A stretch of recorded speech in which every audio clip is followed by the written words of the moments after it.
Saints fans, Cammy Saint back again with another video, bringing you the review of the Wolves game and a preview of our next fixture, which is Liverpool at home.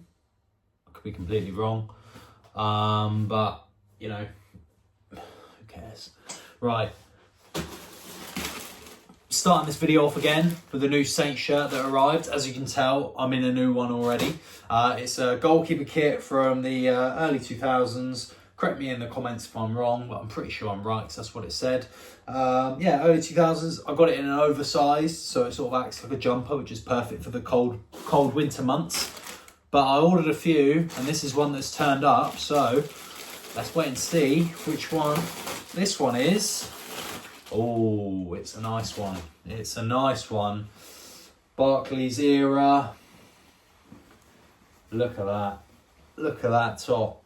Isn't that nice? Cool, that is smart. Wowee, and it's got a number on the back. Oh, I didn't put the number on the back. It's another eBay jobby. Yeah, man. Look at that. That's lovely. That's perfect. Especially my five-a-side team might play in blue one week.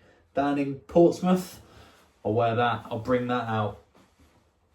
But yeah, spot on, lovely stuff. Right, so onto the Wolves game. What did I think of it? I thought it was shocking. I thought it was so bad. Honestly, I don't think I've ever been more depressed to listen to a game of football. I think I was less depressed during the 9-0. Both 9-0s, because I think I was less depressed because goals were going in, we had a man down, you could sort of believe it. Whereas this, I was like, we're the much better team. How are we getting pumped like this? It wasn't even like we were getting pumped.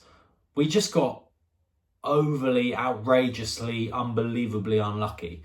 And like I say, we rode our luck a lot in the Everton game. I think we've used up all of our luck this season in one game against Everton, which ultimately meant we've got no luck for the rest of the games coming up this season, which means that we got very unlucky against Wolves. That's the only logical decision that I can come to. But when you can't muster a shot on target against the worst team, statistically the worst team in the league, the team with the most amount of goals, I'm categorising that by, I'm quantifying this stat by, is the fact that they've conceded 27 goals in 11 games, or 10 games prior to this one. And we can put a shot on target against them. Personally, I rate Cameron Archer, but he just doesn't get the right service. He doesn't get the right service. I think if you were playing 2019, 2020, sort of 2021 Southampton football, Cameron Archer bags 15, 20 goals this season. Like, he's got what it takes to be a quality striker, and he just was non-existent because we can't get the supply to him.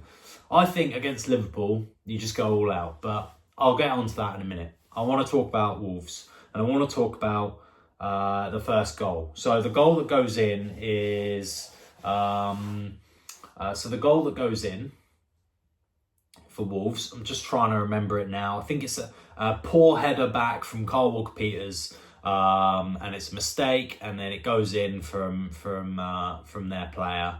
Can't remember who it is. Doesn't really matter, to be honest. Wolves go 1-0 up, and that's a mistake we really shouldn't have made really early on. Like, in a massive game like this, the one thing that you want to limit is the amount of mistakes that you make. Like, the pressure is on Wolves to win the game. You know, obviously there's pressure on us to win, but if we can just stop them from winning, I think it's a result for us. Even if we come away with a draw, it's difficult, but we get to play them again at home. But all that game needed was a goal from us, and then the crowd, that whole Molineux Stadium, turns against them. That's all it needed, was just a goal from us. And yeah, we just couldn't put the nail in the coffin at all. And so they go and score, and then a couple of minutes later, we go up the other end, and Mateus Fernandes gets fouled. It's simple as. you listen to a lot of people that have got thoughts on this, and the only other people that think that Wolves didn't do anything wrong are Wolves fans. They're the only ones that are saying, no, he didn't get fouled. Semedo gets hurt. Look at, that red stuff on his sock. That's not jam. That's not strawberry jam. That's blood. That's blood. It hurt his leg and his ankle's bleeding. That's blood. Wolves fans, pipe down, man. You got lucky in that game. You got so lucky in that game. It's unbelievable to have any other opinion other than the fact that Matheus Fernandes is going for the ball. Semedo steps across him and prevents him from getting to the ball. The ball's not even within Semedo's control. Therefore, it's a foul by Semedo on Fernandes in the box, in the penalty area, which by the laws of the game constitutes a penalty. So, when the ref doesn't blow his whistle, I thought, right, that's had the advantage here. Manning absolutely whacks it into the corner of the net. Unbelievable finish. And I thought, right, okay, we've been rewarded with a goal here. Fantastic. I love that. We walk away with a goal. We'll let the penalty slide. Fine, by all means. We'll take the goal. And then we're wheeling away celebrating. And then the ref gets a phone call from Chris Kavanagh, I think, in the VAR room. And correct me if I'm wrong, keep me honest, but the VAR is there to correct mistakes on field.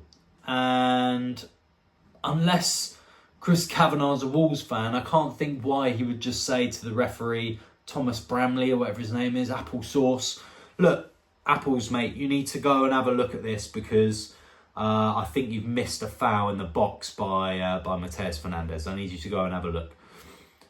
And he goes and have a look. And surely, in the back of the referee's mind, he's got to be thinking, well, it didn't look like a foul when I saw it. And now he's been shown it from 3 other different angles that he didn't even know existed. And all of a sudden, he's changed his own opinion. Personally, I think it was just down to inexperience. I think it was down to a premature young referee that hasn't really refereed at this level before. I think before this, I think he refereed a couple of games in non-league, maybe. I think he refed a game between Middlesbrough and Newcastle on the 21s. He refed a game in the Championship last season, just one game, and now he's been given this fixture, which is baffling. But if you're a young referee, you've been made, you're refereeing a Premier League game, and you come into this, and you've got an experienced referee down at Bletchley Park or wherever the VAR is being filmed, and it goes, yeah, you want to have a look at the screen. Then obviously he's a young, impressionable referee. Of course, he's going to listen to his peers that are down there. But they should be saying, look, you're the ref, you make the decision. I'm just showing you what it looks like from another angle. That's the conversation that should be read. I think VAR is okay. VAR works when it needs to work. I'm not going to say VAR's crap, it needs to go, we need to get rid of it. Far too much money has been pumped into VAR for it to get scrapped anytime soon.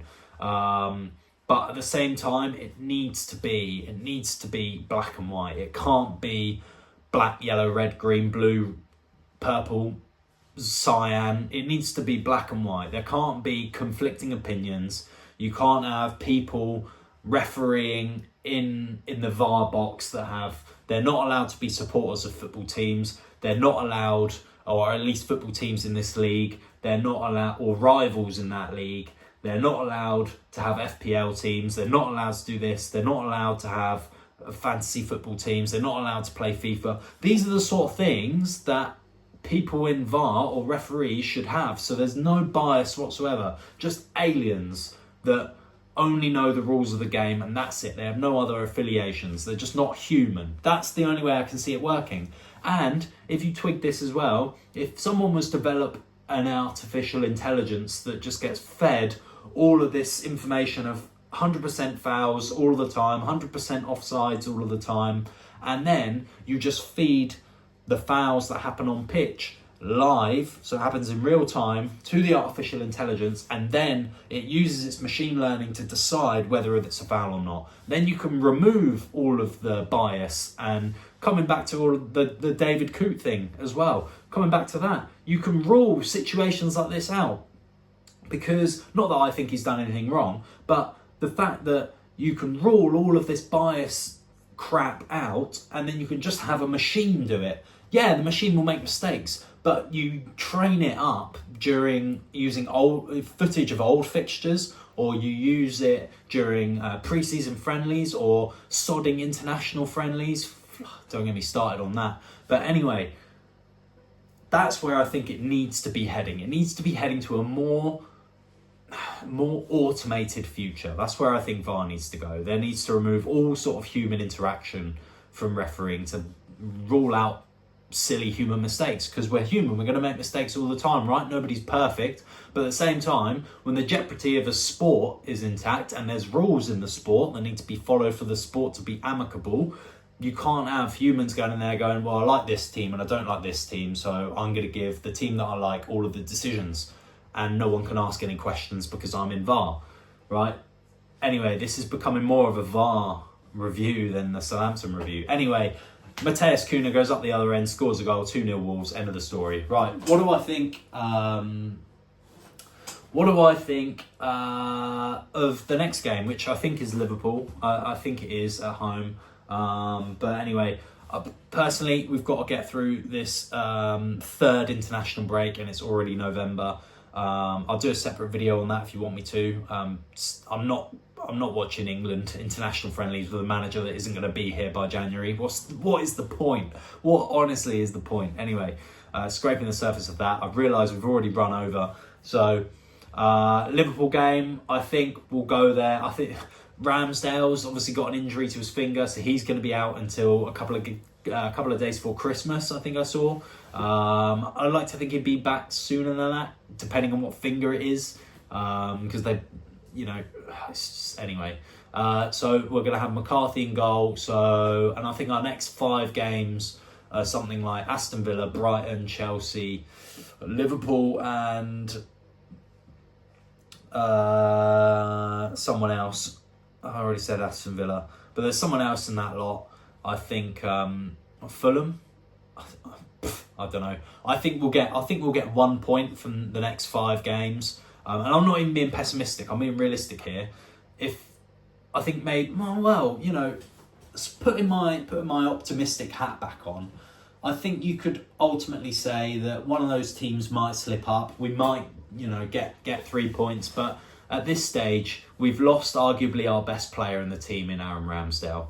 We're now having to put Alex McCarthy back in. The team is already crap. We can't even muster a shot on target. We've only scored 7 goals in 11 games. I think safe to say, probably get a point over the next 5 games, and then that point will come against like Brighton or shockingly Liverpool. But yeah, I don't know. I don't see us making up much of a difference here. It's going to be really tough, and I know it's going to be tough. And you just got to sort of settle in and sort of brace yourself for the fact that we aren't going to do very well. Come January, we might get a few signings in. Who wants to join us? Probably people that should have a mental health assessment, because there's no way anyone sane is going to be joining us. But regardless, we go ahead, we keep the faith, we keep supporting the lads on the pitch. And yeah, we just do our best to support the team in thick and thin. I'm going to the Liverpool Carabao Cup game. I'm going to the Brighton away game. I'm going to Chelsea at home. I'm going to these tough fixtures, and I'm going to be there singing my heart out, hoping the boys can put a shift in. And you never know, might turn it around. I'm 100% Martin in. I think Martin is the man for the job. He's the man for the future. I wouldn't even say I'm that insane either. Do I want to keep sacking managers in this ridiculous merry-go-round? Let's get a new manager in. He's crap, sack him. Let's get a new manager in. He does really well, and then he goes crap, let's get rid of him. Or would I rather suffer a couple of bruises with this pragmatic manager, and then eventually over time build a system and an identity and get enough accumulate enough players and talented players that can play this system and become a team that, wow, this team hold a lot of possession. It's hard to break them down. They have a lot of chances. I would rather be that team in 10 years' time than the team that's currently bouncing up and down between the leagues, unable to get any sort of consistency because mugs keep changing the manager. I'd rather have the same manager and just keep the faith. That's my opinion anyway. I don't want to have to be recycling managers every 18 months. I would rather just keep the same manager. The boys, apparently in the dressing room, he's not lost the dressing room. Everyone's fully behind Martin. Everyone likes him. That's great. I like Martin. I want him to stay. And yeah, we just go in and we support the team in the next game. But yeah, anyway, thank you Saints fans for tuning in, watching my video. Really appreciate it. I also wanted to say on my last video, not my last video, but the video before that, it actually got like 50 views in a day, which is amazing. And I've never seen figures like that on my channel before. So massive thank you to all of the people that watched it. Really appreciate that. I did think about doing a giveaway in sort of celebration of 50 views, but then I thought, well, I only get 50 views and I only ever get one like, and I've never had a comment before, I don't think. So how would I do the giveaway? Because you can't so it doesn't really work, to be honest, and I'm not faffing around. I refuse to faff around with a Twitter. I've got a Twitter that I'll post my links to. It's not called Cami Saint. I think it's called Lucky. Is it called Lucky? Okay, it doesn't matter. I'll post my Twitter in below if I can find it. If not, I'm not bothering with TikTok. I'm not bothering with any of this. I'm too old for that. I'm only 27, but I'm not making a TikTok. Who's got the time for that? I'm not doing that. I'll post my videos. I'll post my thoughts on YouTube. And that's it. So yeah, thank you for your time. Appreciate it. 17 minutes of your day. I'm glad that you spent them with me, and I hope I've enlightened you with a few different things. So yeah, hope the rest of your week goes well. Don't watch England because it's just gonna be crap anyway. And yeah, see you later.